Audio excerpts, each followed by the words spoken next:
So for example, you invite a friend over and you go, sit. And your friend is like, what? Am I a dog? Here in Canada, people express themselves a lot easier, especially when it comes to showing love towards each other. But in Iran, we don't do that. This is my voice in English. I'll be like, "Chero nagofti," like some loud, high-pitched voice in Persian, and I don't know why I do that. But it's even more than a question, because it's had waves of fashion and linguistics where people say language shapes the way you think, and that people who speak languages that are very different from English conceive of time differently. This is called the War-Sapir hypothesis, and then it's been debunked, and then it's been resurrected. It's huge.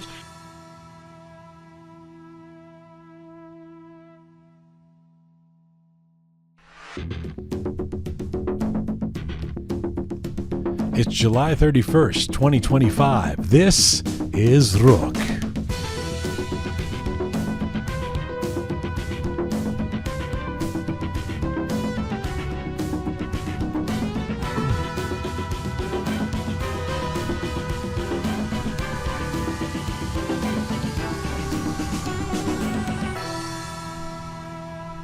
Well, hi there. How are you? Welcome to episode 383 of Roqe. I'm Jian Ghomeshi. Hello to you from Toronto. Hello to you from Canada.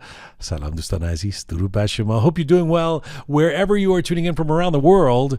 This episode is about words. Not just the ones we say, but the ones we live, the ones we borrow, the ones we bury, the ones that shape the people we become. If you're an immigrant, or the child of one, you know this truth. Language is never just language. It is also culture. It's code. It's connection. And when we leave behind our homeland, we often leave our first language behind too, which means we effectively start again. For those who've moved to North America or any English-speaking country, we begin to live in English. And for many Iranians, that's not just translation, it's a transformation. English becomes a second tongue, but also a second self. Different jokes, different gestures, a different voice. For some, it's liberating. For others, it's a kind of quiet exile, because suddenly you're not fully yourself in either language. You may be more polite in English, more poetic in Persian. You sound smarter in Farsi, but maybe freer in English. Who are you when you're speaking a second language? And here's a twist for me personally. After a lifetime of interviewing people in English, now that I'm increasingly doing so in Persian, I sometimes feel like I'm not quite the same Jian. It's not just the words, it's the rhythm, the range, the rules. Am I more formal, more cautious, less funny? God forbid. Or is this just another version of me? So on this episode, we ask, what happens when you live your life in a language that wasn't yours to begin with? What is gained? What is lost? How does English, the so-called second language, become, for many of us, a second life?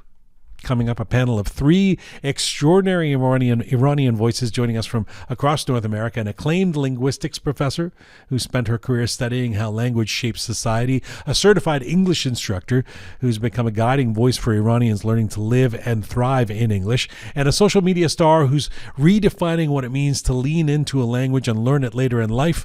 They're all joining me right after this. We are coming to you at roqemedia.com. That is our website and the hub of all things Roqe related, roqemedia.com. If you are watching us on YouTube, do hit the like button, subscribe if you haven't done so already. And hey, if you regularly watch us and support what we do here in the world of independent media, you can actually press the little thanks button on YouTube just near the like button and donate to us, which is always appreciated. It can be a one-time donation. Any amount helps us do what we do. You can also find us on our podcast platforms, Spotify, Apple Podcasts, SoundCloud, CastBox, and you can follow us on Instagram at Roqe Media, and on Telegram in both English and Persian at Roqe Media as well. Let's get to our panel for this episode. She is a certified English instructor with a gift for unlocking the confidence of learners, especially Iranian immigrants trying to find their voice in English. Through her content, her coaching, and her calm strength, she's helped thousands navigate not just a second language, but a new life. She's behind the Instagram channel English with Mojdeh, and she's joining us here in the Roqe studio in Toronto. Please welcome back to Roqe, Mojdeh Razeh. Hi, it's big pleasure for me being here, and thanks for inviting me back. Really nice to have you here. She's a teacher, a social media personality, a digital force of nature. With her humor, wisdom, and direct approach, she's become a lifeline for so many Iranians learning English later in life, especially. Her content is relatable, sharp, and honest, and she brings heart to everything she does. You can find her online at Learning English with Sherry, but right now she's joining us from Vancouver. Welcome back to Roqe, Shahzad Sherry Kazemi. Thank you so much for having me. I'm so excited to be here on this show, and this is one of my favorite topics that today we're about to explore together. Really nice to have you back on the show, Sherry.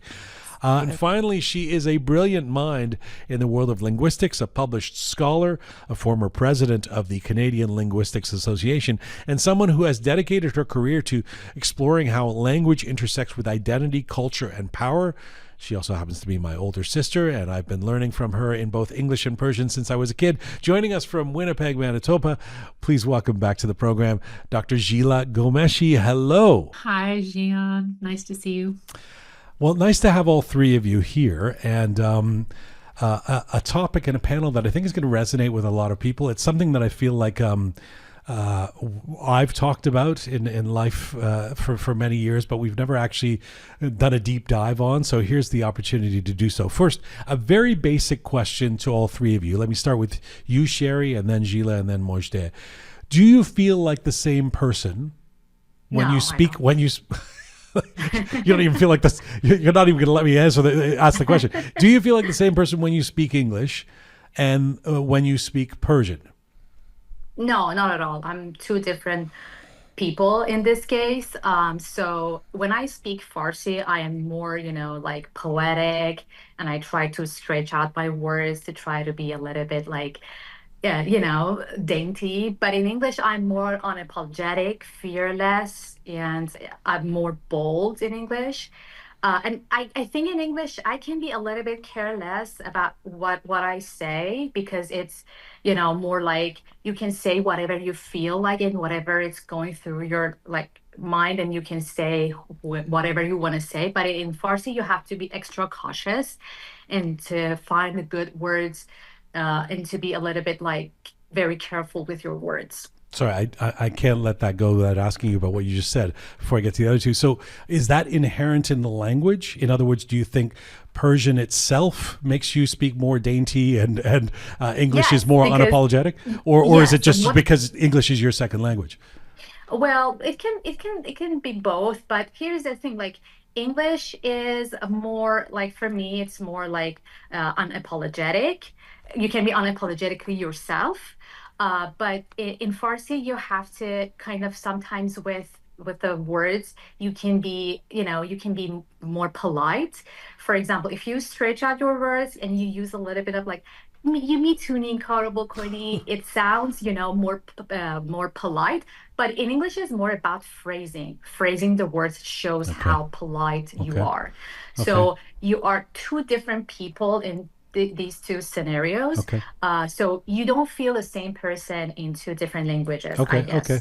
So before we go into dissecting why, let me go to the other two on the same first simple question. Jila, do you feel like the same person when you speak English and when you speak Persian? No, I don't. Not at all. I mean, I have the surprisingly the same background as you do. So Persian is my second language, and I feel like a child when I speak it. And it's not all the good things about being a child, more like the inner, the frustration of not being able to express myself.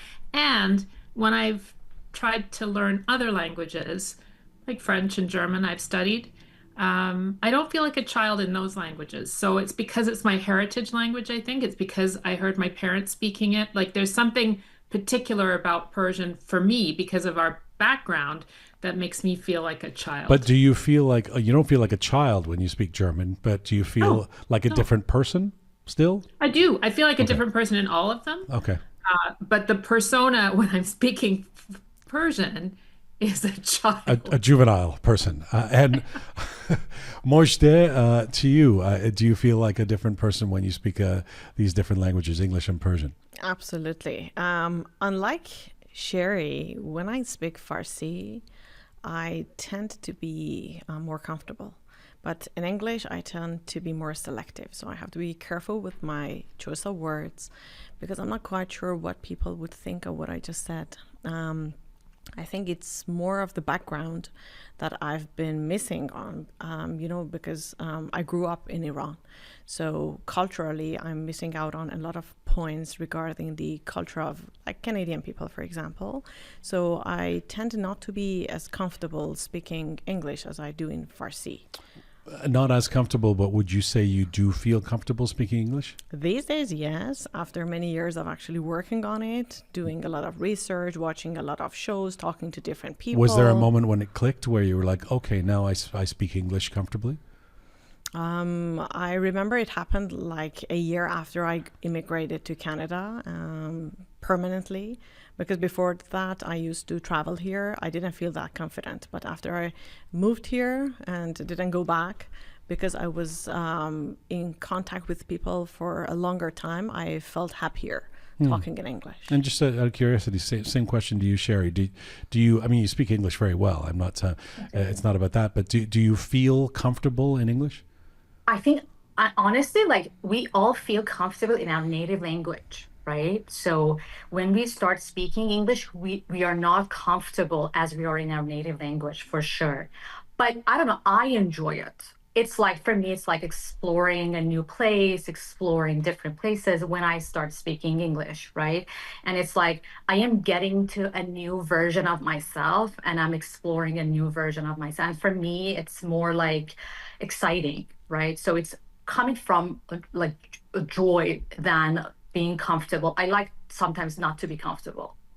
I will just to answer this the question as a participant in this as well, and concur with what all three of you have said, which is that I also feel different, significantly different when I speak Persian from when I speak English or French or something like that. I for me, it's also not just the my ability in terms of the words I know and don't know in Persian, but the inflections in my voice, for example. I mean, that's something that I'll imagine we'll get into. But for some reason, for some reason, it's been pointed out to me, and I can't unhear it now when I hear myself speaking in Persian. But for some reason, I speak louder in Persian, and I lose my baritone. So where this is my voice in English, I'll be like, "Khop chera nagofti," like some loud, high-pitched voice in Persian, and I don't know why I do that. And I'm looking for answers in from you guys on this, and I'm sure they'll come. Jila, is learning a second language like building a second identity? In the title of this episode, we're calling it a second life, or does it just unlock a different part of somebody that we already are? I think that there are some scholars who believe that language and identity is performance even in your first language. So in that sense, you're learning a new performance. But a lot of it's wrapped up with your ideas about the people who speak the language that you're learning and which variety you're learning. I mean, so if you're learning British English versus Canadian English, like in what you think of the speakers. So yeah, it is like learning a new identity. That a lot of people feel like they take on a new identity. And then just to touch on something that Sherry was saying too, languages that you learn can unlock different needs, say, that we have. So I was reading about one person who said that it's very hard. This was a Chinese speaker learning English, and said that English is actually better for expressing anger because in Chinese you have to suppress it. And so when he wants to be angry, he finds English more effective. So it can unlock certain parts, parts of our need for expression because one language allows you to do something that another language doesn't. Can I tell you a story about that? And I'll come to you, Sherry, on this question. We've had some people on this show who don't speak English very well. And to illustrate or underscore the point you just made, we had someone named Shahnusha Parsipour on, who is a very well-known novelist and who speaks with a certain poetic flair in Persian. I mean, she's a wordsmith in Persian, of course, and whose English is not very strong, or at least wasn't when we did this interview about 3 or 4 years ago. I think it was the first time she'd even done an interview in English. And it was interesting because she would say things like, I wanted to kill Khomeini. He needs to die. You know, and I was thinking, she wouldn't say that in Persian. She would find a way, even with the same intent, to say something that wouldn't sound that blunt and that direct, given who she is and the kind of facility she has for language and writing in Persian. But in English, it was actually refreshing because it was like straight to the point. We know exactly how she feels. So I actually appreciated that. Sherry, how do you respond to me saying that? Yeah, I mean, in terms of having different identity, I totally agree. And because I think English has a lot of words in terms of expressing your emotions, as Jila said, I totally agree. You can express your emotions a lot better. There are a lot of words in English. For example, the word complacent. So we don't have a very equivalent translation. If you translate it into Google Translate, it says as khodrazi, but it's not that. So complacent is a person who stops trying to be better. It's actually a negative, like there's a negative connotation to it. But a lot of people think that, okay, so you're good enough. No. So you can't go with the translation. And there is a lot of cultural nuance to a word, and it's going to be makes you a different person, that you need to be able to learn a lot of words in English and how to express your emotions and feelings, whereas in your native language you might have another personality and persona. And I think that's the advantage of learning a lot of languages. You can be different people having different identities, and it's a good thing. It's not a bad thing, and it doesn't limit you. It actually gives you to be a better person. But is it unlocking a part of who you already are? In other words, instead of a second identity, is it when you talked, I think in the beginning, about how you feel less comfortable in English, so or more dainty in Persian, and then in English you're unapologetic. Those are two sides of Sherry. Yes. So the logical extension of that would be that if you were unilingual, if you were only operating in one of those languages, we wouldn't get to experience a whole other side of you. Yes, that's the beauty of learning a language. It's that you get to know yourself better, and there are a lot of things to explore in terms of your personality, and you're going to be like a lot of people in one body, right? So that's the beauty. Jila, is that academically correct, that different languages means we're unlocking more versions of ourselves that we wouldn't have if we just were unilingual?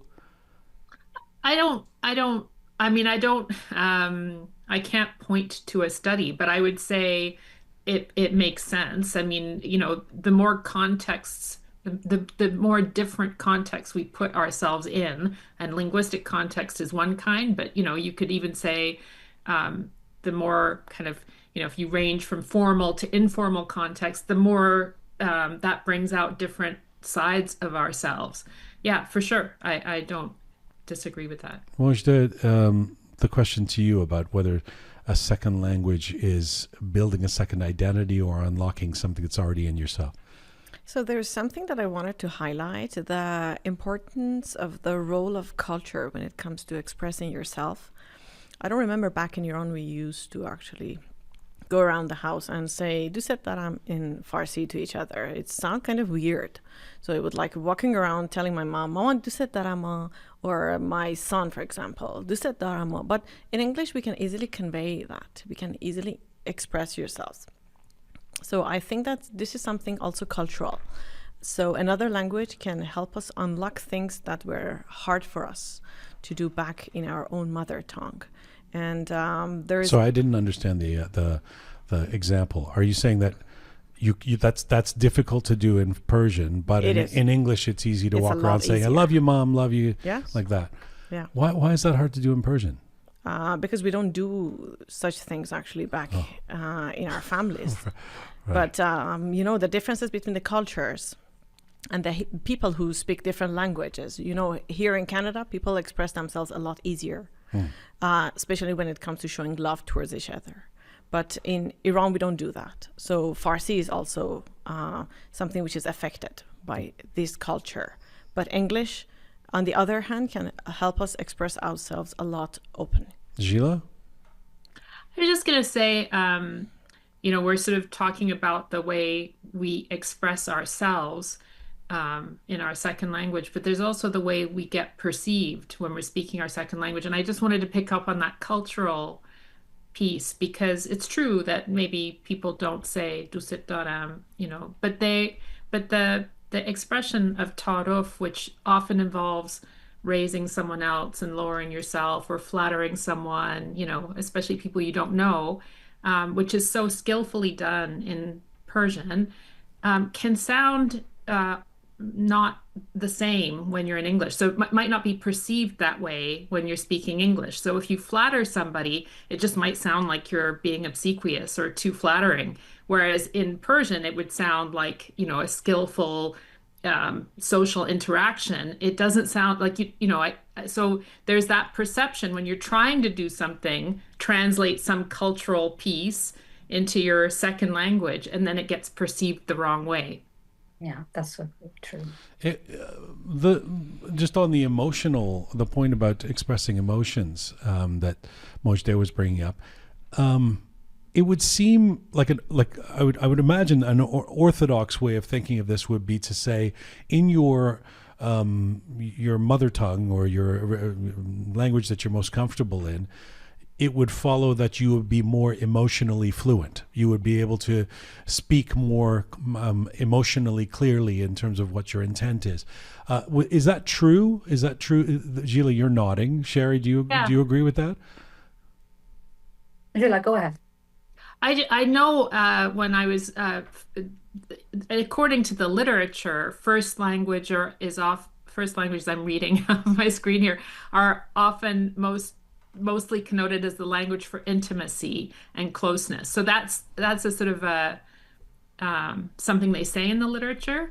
But you can always find someone, I sort of riffing off what Sherry was saying earlier, who might say, yeah, but there's a kind of persona that I get in my second language that allows me to be, differently intimate or something. But I think mostly, and I think that comes out in parenting as well, that mothers like to speak to their kids in their first language because it's the language of closeness and intimacy. So I think there is some support for that. Yeah. Mojdeh, would you agree with that? Yeah, as a mom, I do agree with this part, that I can show that intimacy towards my son a lot easier in Farsi because we don't have the equivalent things in English. And it's so hard for me to express my feelings towards him in English. Go ahead. Yeah, I just wanted to mention that his English is actually now perfect, but I feel happier when I speak Farsi with him. On a personal note, I would say I find in Persian it very difficult if I'm trying to express emotions to somebody. If I'm dating somebody and we're speaking Persian, it's very difficult for me. It's very confusing sometimes. Sometimes I don't even know the intimate lingo is not something that you're really taught by anybody until you're in the moment, right? So you're like, if I say dusit daram, is that too much or not enough? Or does that mean I like you? Or is that all the way I love you? Or, those kind of things that I would have a facility for in English, or I'd like to hope to think that I would know how to handle the situation, become very difficult in Persian. Sherry, have you had that experience in the inverse in English? Yeah, what Jian Ghomeshi said is totally right. Like in Farsi, we casually say "I love you," like we just say it casually, but in English it's like the L word. I'm like, what do you mean the L word? Just say it, right? But in English it's a big deal, like the I love you thing. But in Farsi it's like something like you say it to your friends, to maybe just to someone you just dated, but it doesn't mean that I love you, right? But English is a big deal. Yeah, there are a lot of cultural differences in this case, but if I want to also kind of pivot a little bit, I can also say it like sometimes in Farsi, if you translate the exact sentence into English, you might sound a little bit rude or impolite or a little bit confrontational. For example, the very first word you learn at school is "beshi," sit, right? So, for example, you invite a friend over and you go, sit. And your friend is like, what? Am I a dog? You're commanding to a dog.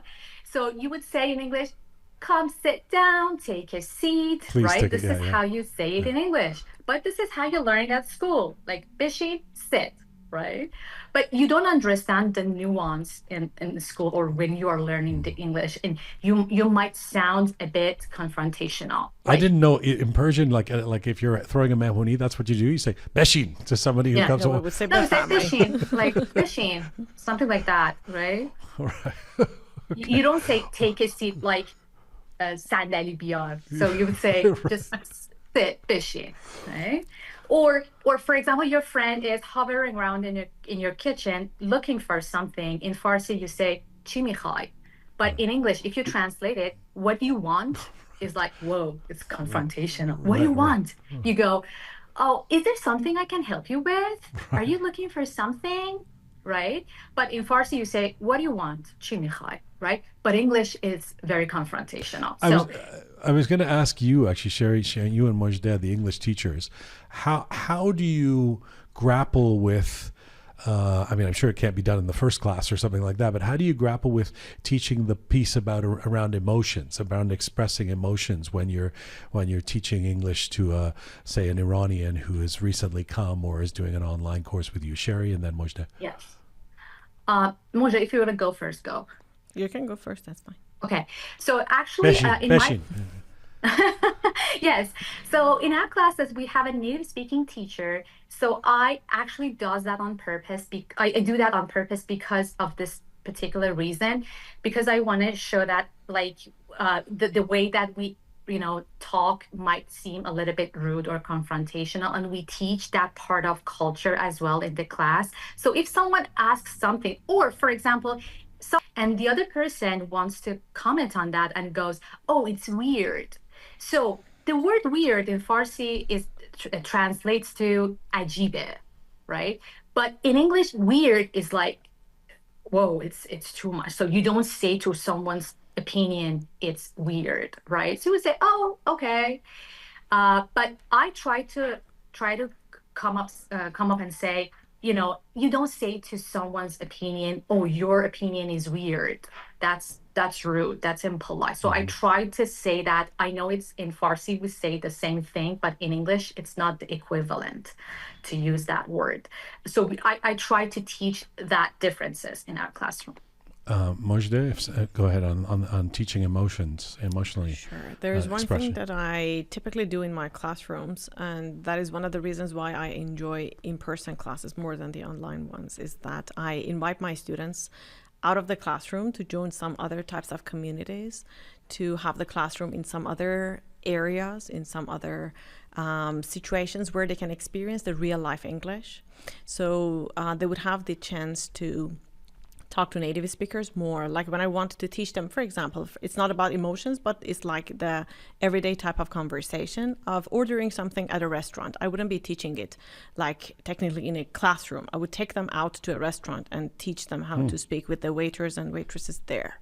And when it comes to emotions, I normally ask them to watch more movies, especially reality shows, in which they would see how other people are doing that, and then they would be imitating the same thing, because that's one of the natures of learning a language. You have to see other people and do whatever they are doing. That's how we learned our mother tongue. Like our moms never sat down and explained grammars to us. They would do things and we would do as they did. So I would ask them to watch more reality shows and see how the things are actually done in reality. Jila, Yeah. should we be learning our emotions from reality shows? Yes.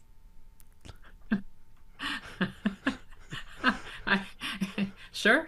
I think she has a bad experience. But we're about talking that. about the No, no, expression no. of them, not the emotions themselves, right? All right. No, I just said reality shows are somewhat stigmatized.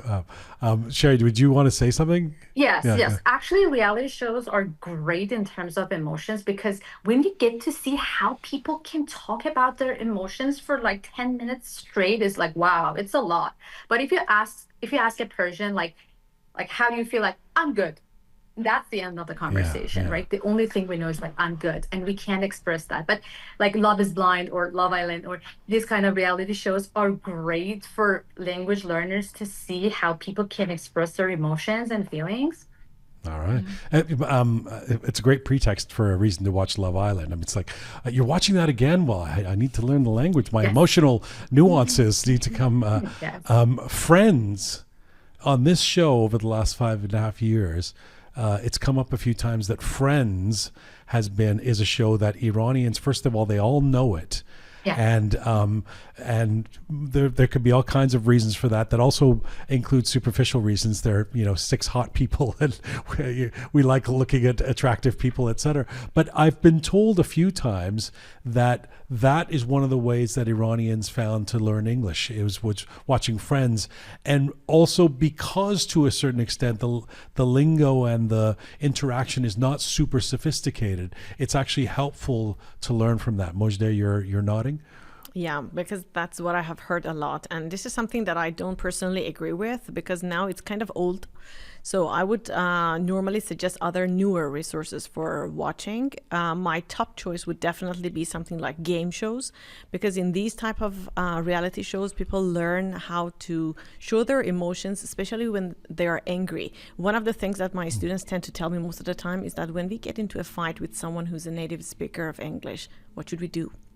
They can say nothing. They are literally muted. So they learn how to express their anger, their surprise, their love, and every type of emotions in such type of shows. But thank you. That makes a lot of sense. I wanted to bring up something that is an obvious one, but we'd be remiss if we don't discuss it, which is accents. If I one of the ways that I feel like a different person when I'm speaking Persian is the fact that I'm told that I have an accent when I'm speaking Persian. So even when somebody says, "Wow, Farsi چه خوب شده, خیلی خوب داری حرف میزنی," I'm like, really? Like, Yani, you thought I'm a Persian speaker? And they're like, no, you have a really heavy accent. But so I'm painfully aware that whenever I speak Persian, immediately any Persian speaking person knows that this is my second language, even if I'm getting the vocabulary right, and that's a way of otherizing. That's a way of me feeling like, okay, well, I'm a different person here. I'm not in command the way I am in English. Reflect on this. We've talked about accents before on this show, but how deep the accent goes in terms of that feeling of I have a different identity when I'm speaking a language other than Persian or my native language. You want to start, Sherry, and then Jila? Yeah, so accent is very important in terms of feeling confident. So if you have an accent, you feel less confident and you feel a bit insecure because you're like, oh, the other person is going to judge me, that this other person is going to think that I'm not a smart person, and it makes you a bit insecure. And it's not a good feeling to begin with. But I think you have to all accept that a lot of people have accents, and it's a common thing in North America that English is for a lot of people is their second language. So it's okay to have an accent, but still you can convey your message. And the only job that a language does is just to convey messages. So as long as you're conveying your message, you're fine with accent, without accent, so that you're fine. Jila? Well, I mean, if you're learning a language after puberty, you're going to have an accent in that Yeah. language. Like that's just, there are a few really talented people who maybe can, sound like fluently, like it's their first language, but that's not true for most of us.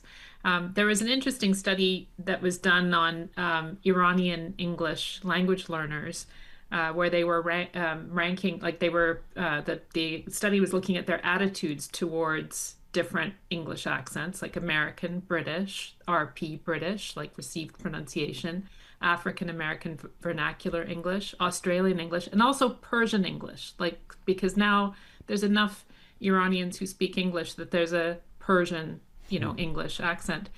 And the rankings were as you would expect with British and American tied. And then I think it was then Australian, then Persian, then African American vernacular English. So this is sort of one of these paradoxes that, you know, your own accent, and I think you've actually talked about this on the show before, Jian, that people don't like hearing a Persian accent, even if they have one themselves. Yeah. So that's an interesting thing about people's attitudes towards accents. Like, you'd sort of think, you know, we should like the accent that we'd have ourselves when we speak another language, but people actually like the accent, you know, of the Queen better. Yeah, yeah. And Jila, I mean, when you speak Persian, are you aware that you have an accent? Is that something that you're sensitive about? I mean, yes. I mean, there are people that I listen to, really fluent, you know, Persian speakers, and I just wish that I could sound like them. I mean, it's sort of the same thing, right? Like, I wish that I could sound that at ease and funny and fluent and have as big a range of vocabulary. Yeah, it's so frustrating not to be able to have that at your fingertips. Yeah.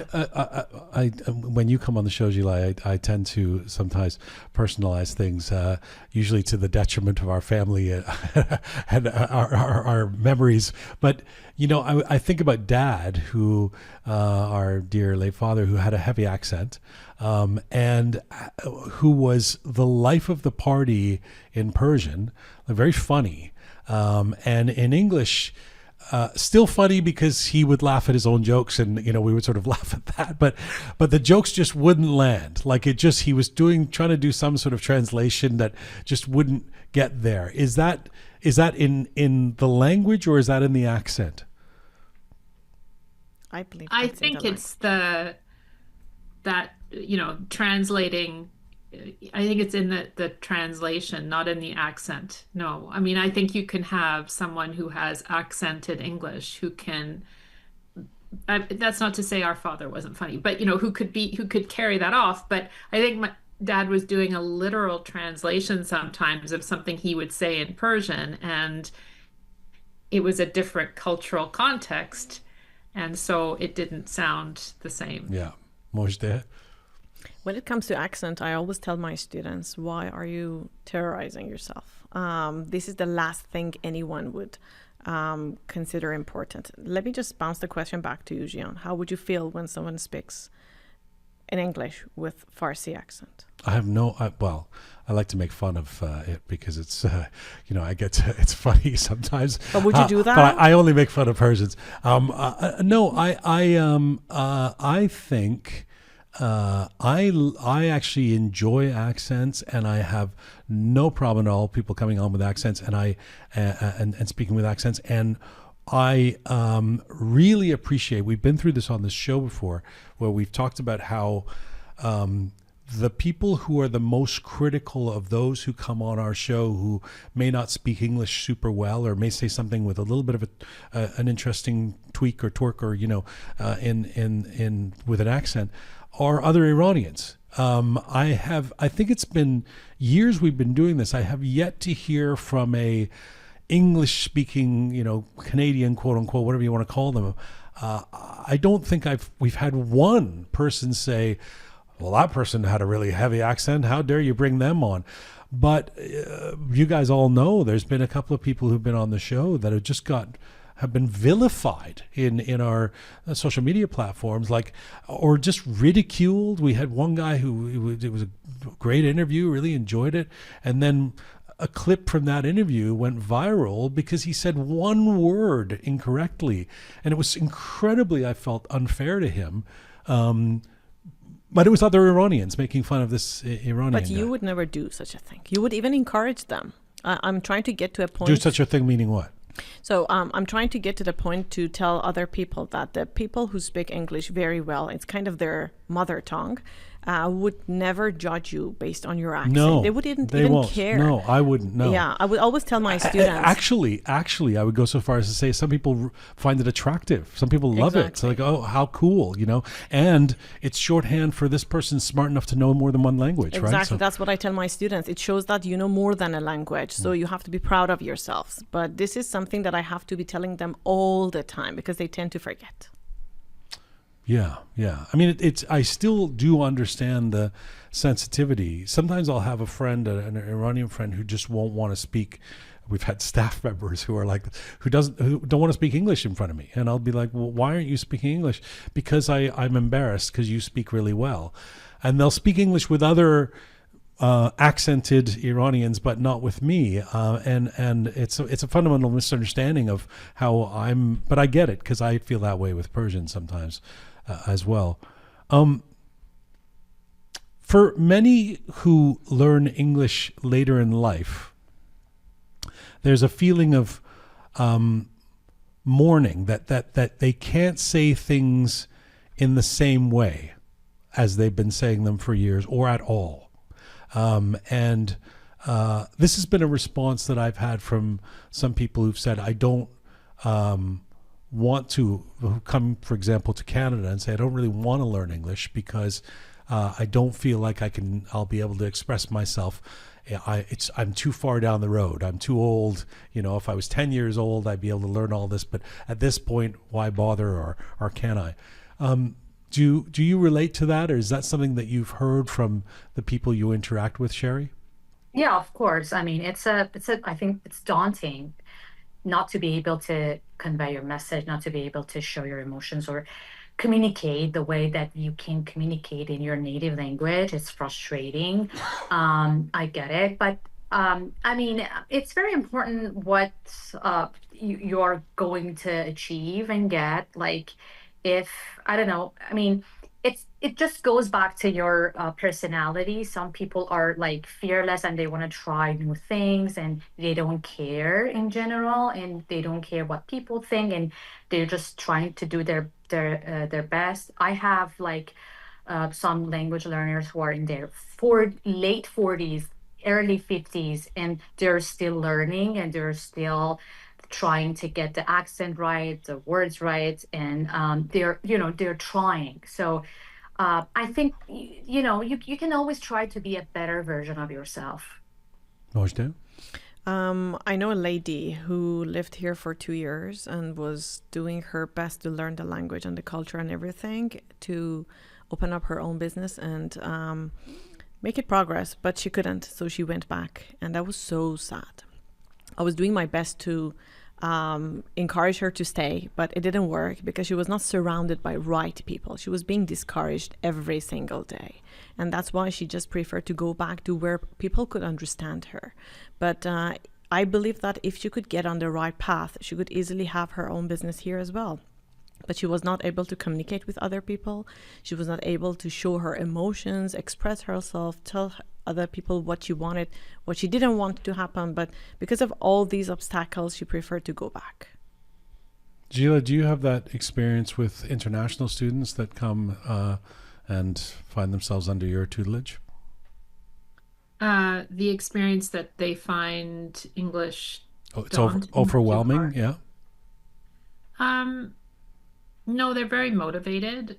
I mean, if they're already students, then they're motivated to improve. But I can imagine that people would find it daunting. Sometimes the spouses of students that have come to study at my university come, and they're not in a university, and they find it really, really hard. Like people who were very well educated who come here and can't get a job in their own field because they don't know English, and it's really hard to fast track that process of learning. So they have to apply for jobs that are much less than what they were doing at home until their language improves. And that's really tough. And I can see it would be really discouraging. But at that point, I think it's not just the language, it's what the language unlocks for you. And they're just kind of held back because they can't speak English.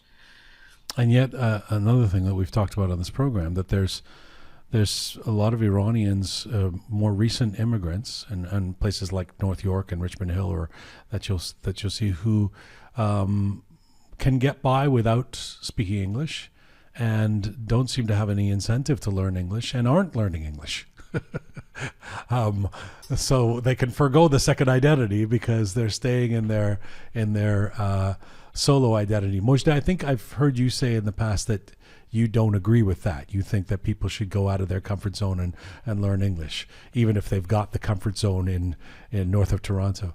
Definitely, because then I know when they learn the other language, how their ideas blossom. So I have seen a lot of actually people coming to me and saying that right now I'm at the age of, I don't know, 40 something, 50 something, but now I just want to start learning a language. And in my interviews, I usually ask why.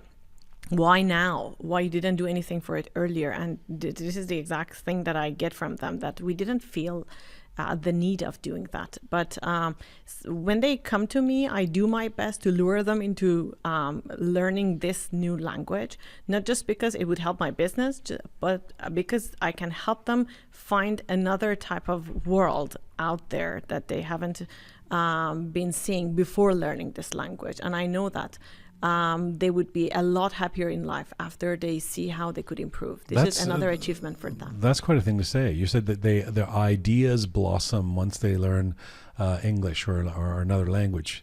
Can you give me, what are you talking about? What do you mean by that?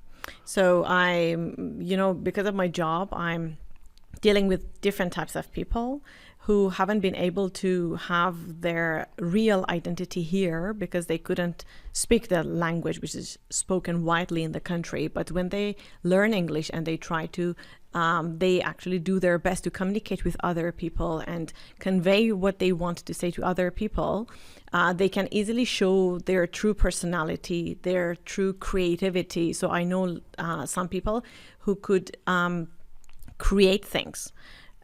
Who could say what they were thinking. They would help different companies. They would help different businesses. Now that they can speak English, but before that, they were only muted. Sherry? Yeah. So, like you can be in North Vancouver in Richmond Hill and don't learn English. And a lot of my students in Toronto, they just go to Super Khorak. And I'm like, aren't you interested to see other grocery stores in Toronto? There are tons of grocery stores and you only go to Super Khorak for your life.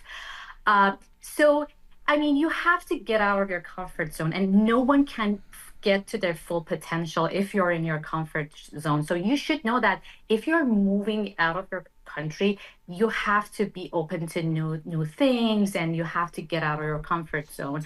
And you can't just be in your comfort zone and expect to blossom and expect to grow and expect to improve. Well, also there are health benefits. So for older adults, learning another language is one of the recommendations for preventing dementia. So learning a musical instrument and learning a language are some of the top things that you can do. Wow. I had a lot of students coming to me, and the reason for them coming to me was that the doctor had this suggestion. Wow, that's Jila, do we actually think differently in different languages? Oh, that's such a debated Question. Yeah, thank you. Is that the word you were looking for? But it's even more than a question, because it's had waves of fashion in linguistics where people say language shapes the way you think, and that people with, who speak languages that are very different from English conceive of time differently. This is called the Worf-Sapir hypothesis, and then it's been debunked, and then it's been resurrected. It's huge. But I would think, for multilingual people, I would ask, rather than kind of taking an academic view, like, do you, what about, we have two bilingual people here? Do they feel like they think differently? I've heard people dream differently in different languages. I think there's some anecdotal evidence for that, but. Are you not including us as bilingual people? You're just those two? Just the other two. We are not bilingual. Yeah. What the fuck? Thank you very much. I consider myself, trilingual, actually.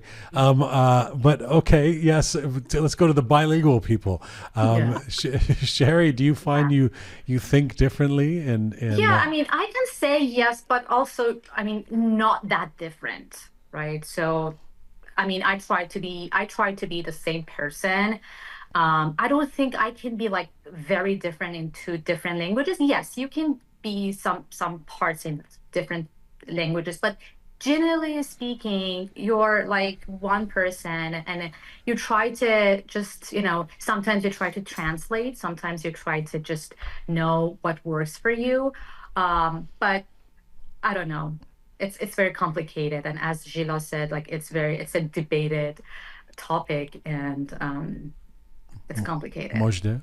I don't think different. I think broad. So, and this is not because of the languages I know, it's because of the cultures I've had the chance to experience. So, these days my son is learning Chinese. Because he's learning that language, I have to like go along with him on the path. So I have to experience a lot of actually Chinese things, a lot of things from Chinese culture. So it helps me understand the differences better, and it helps me think in a different way.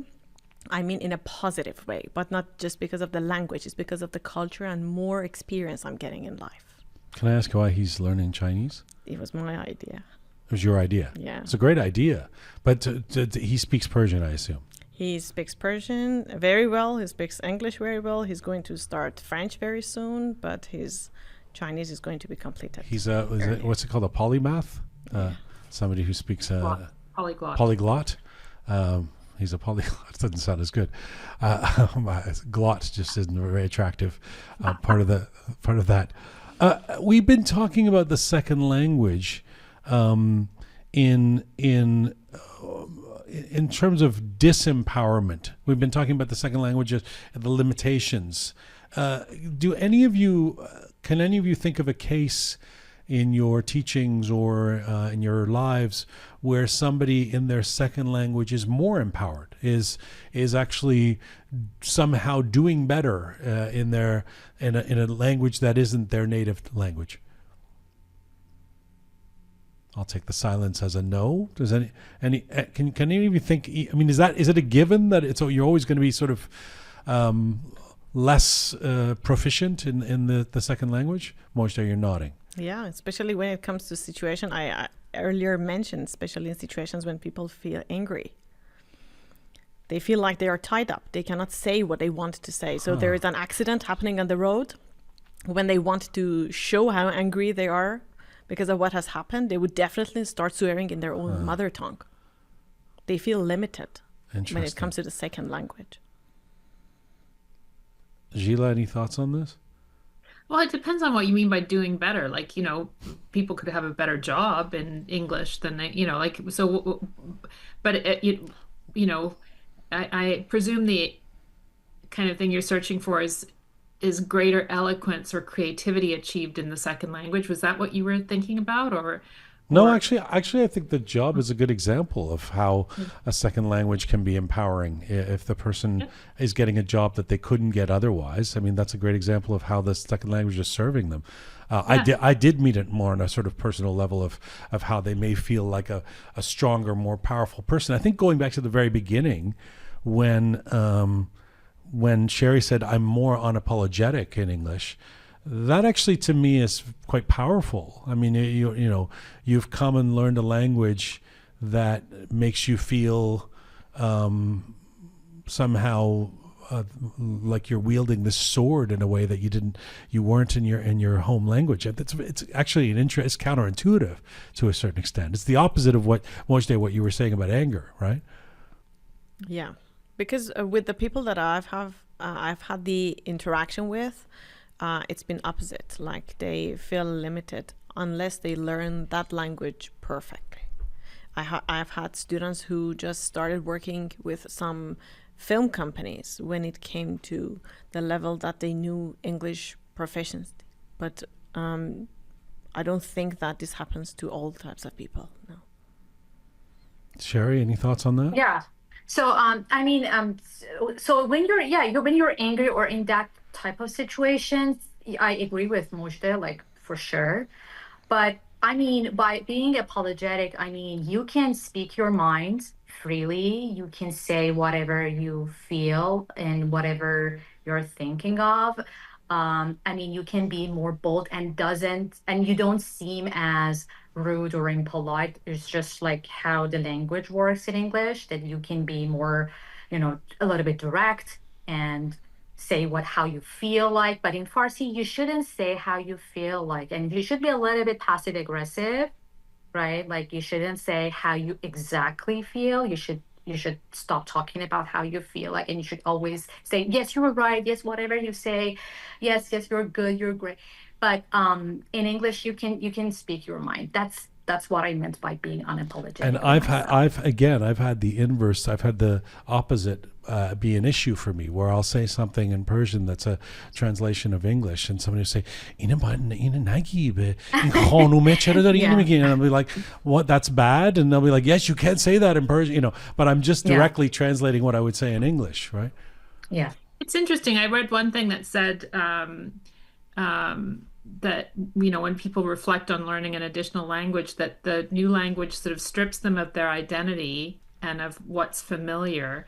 And that means they're conscious of doing a new identity. But really, whether someone perceives that as empowering or limiting is more than just in the language, right? Like it's got to do with, well, what was your identity in your first language, and and who are you, like, so the context really matters about what, whether it's half empty or half full, right? Like what, whether it's something that's absolutely liberating and magical, or takes away everything you love about the familiar.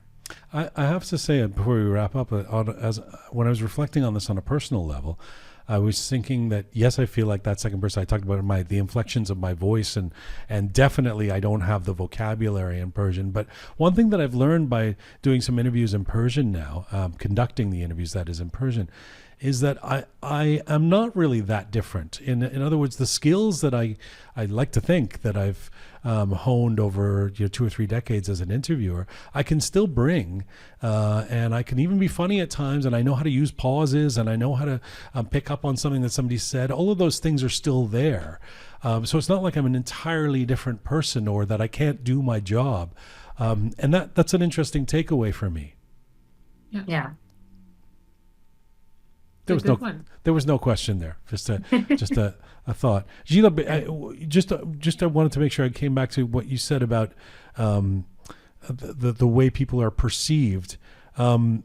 Is there still a hierarchy? Is there still a colonial hierarchy in terms of the way language is valued? Different languages are valued in places like Canada and the U.S. And how do immigrants reinforce or resist that? Yeah, I mean, we're constantly kind of ranking people and ranking them by, among other things, the language that they speak, and so that's part of that attitude study was showing that there's different statuses associated with different language varieties, and yeah. And where do Iranians fit in that? Is that what you were when you were talking about the accents? That's what you meant? Yeah. But what do you mean? Where do Iranians fit? Like in terms of the attitudes they hold, or the way they're perceived? Oh, interesting. The way they were perceived, but also in terms of the attitudes that they hold. Well, the attitudes like I said, the attitudes about different Englishes are that they, the more statusful Englishes are the ones that they think sound better and sound more beautiful. Like that's what that study revealed. I don't know about perceptions of different accents, like where Persian accents would fit. So I don't know about research that's been done on that. Why are Iranians more critical of other Iranians who have accents, Jila? No, they're not more critical. It's just that of when they're judging accents, they don't like a Persian accent as much as they like a British accent. And that has to do with status, I think. Okay, so first of all, this has been incredibly interesting for me. Thank you for, and I suspect for people who've been listening to us, thank you for weighing in on this. Final words on this question of English as a second life, and how language changes who we are. Let's start with Mojdeh. We'll go to Jila and Sherry last. Go ahead, Mojdeh.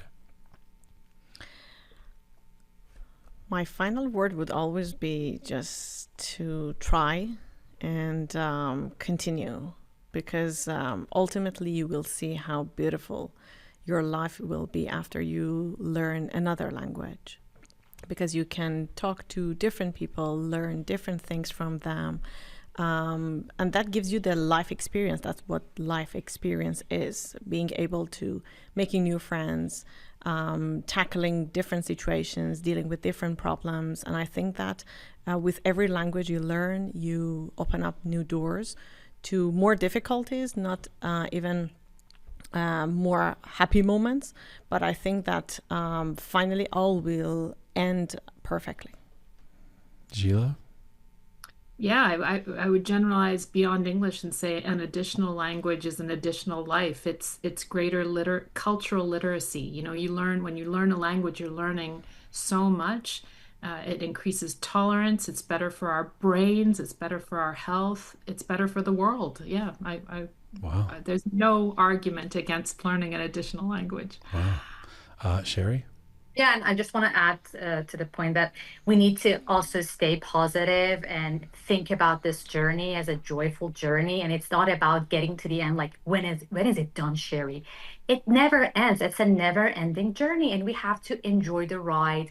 And also, it sounds cheesy, but it broadens our horizon, and it's a great way to improve our skills. If you're interested in painting, you can watch a lot of YouTube videos and learn a lot of skills for painting, and you can be a better painter by learning English, right? So just think about it as a tool to be a better person, or to enjoy your life better. Thank you, Sherry. Thanks, Mojdeh. Thanks, Gilles. Thank you. See you. Thank you for having us. Thank you.